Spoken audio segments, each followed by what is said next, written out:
அந்த இரவு வானத்தில் முழு நிலா. அது சாதாரண நிலா இல்லை. தங்க நிற ஒளியோடு கடலை முழுக்க மூடி வைத்திருந்தது.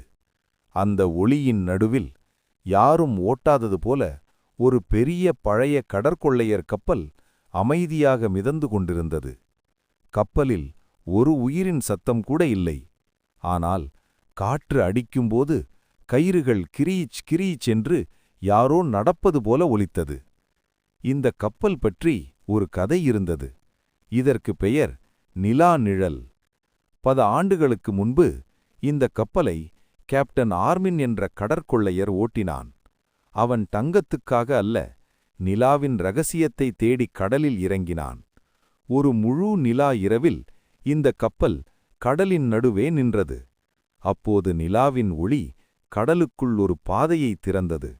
ஆர்வின் அந்த பாதையில் சென்றான், ஆனால் திரும்பவே இல்லை. அந்த நாளிலிருந்து ஒவ்வொரு முழு நிலா இரவிலும் இந்த கப்பல் கடலின் மேல் தோன்றும். கப்பலில் ஏற முயற்சிப்பவர்கள் தங்கள் ஆசைகளின் நிழலை நிலாவில் காண்பார்கள் என்று சொல்வார்கள். சிலர் சொல்கிறார்கள், இன்றும் அந்த கப்பலில் கேப்டன் ஆர்வின் நிலாவை நோக்கி நின்றபடி ரகசியம் இன்னும் முடிவடையவில்லை என்று கிசுகிசுப்பதாக.